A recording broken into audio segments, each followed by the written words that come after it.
The New York Giants just got a silver lining despite that tough loss to Dallas. Let's talk about it. My name is Paul. This is Big Apple Sports. Tune in every day for the latest Giants news, insights, and analysis. If you're a fan of Giants football, this is the channel for you, so don't miss out. Hit the subscribe button, hit the like button.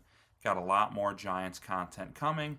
And as I've promised previously on this channel, no matter how much it kills me and pains me to do it, I'm going to try to be positive. Like, I want to enjoy football season.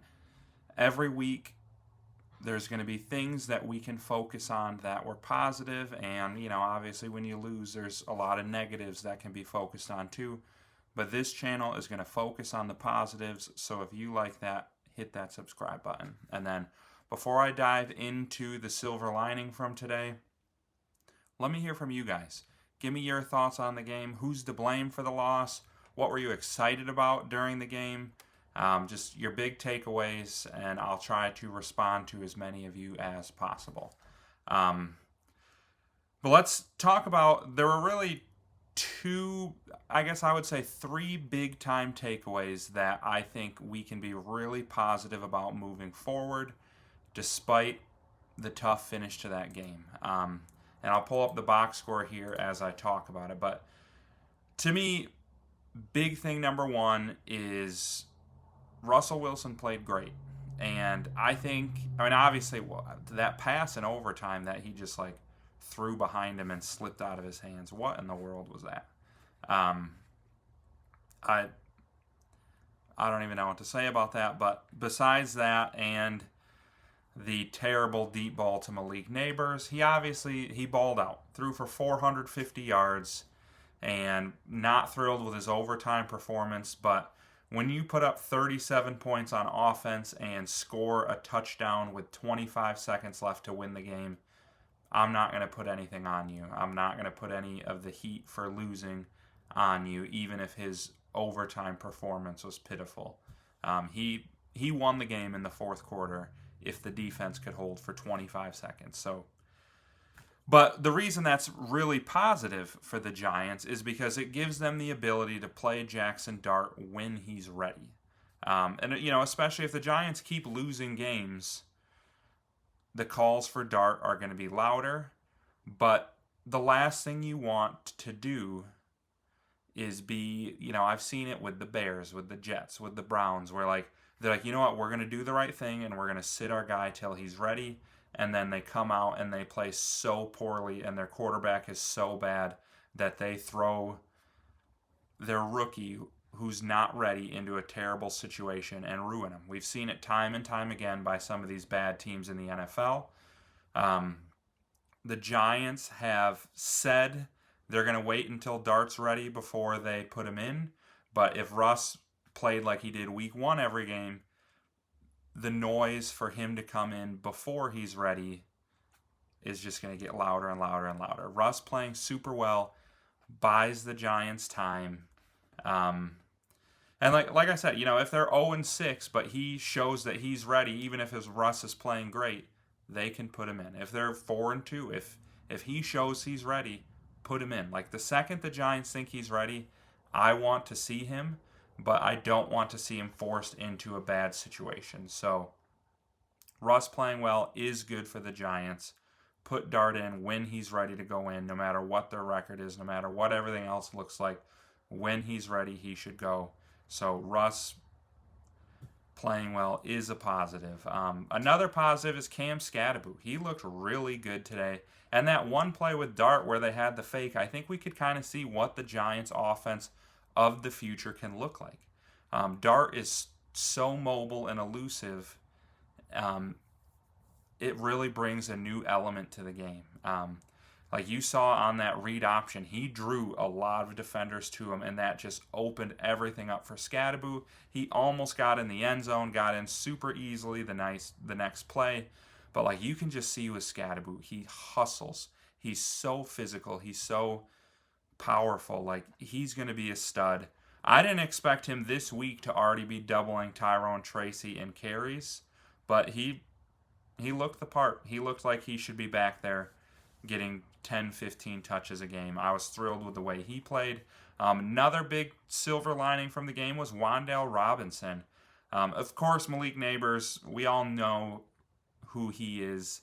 We all knew he was capable of games like this, but I think we've seen just so much dink and dunk with Wan'Dale that we thought that that's all he could do. But he's talked in the offseason about how he's been working and he really thinks he can make plays down the field, and we saw that from him today. And man, did it open up this Giants offense. Because Slayton, he's never going to be a guy who's getting 5 to 10 catches a game, but he's a big play target too. Like, the Giants have 3 legitimate guys who can take the top off the defense, and it just makes the offense that much more dynamic. And like I said, this season's not going to be great wins and losses. Like, you pull up the Giants schedule, it's hard to find a lot of wins on here. Like, probably the Bears, the Patriots, Vegas, maybe San Francisco, probably New Orleans.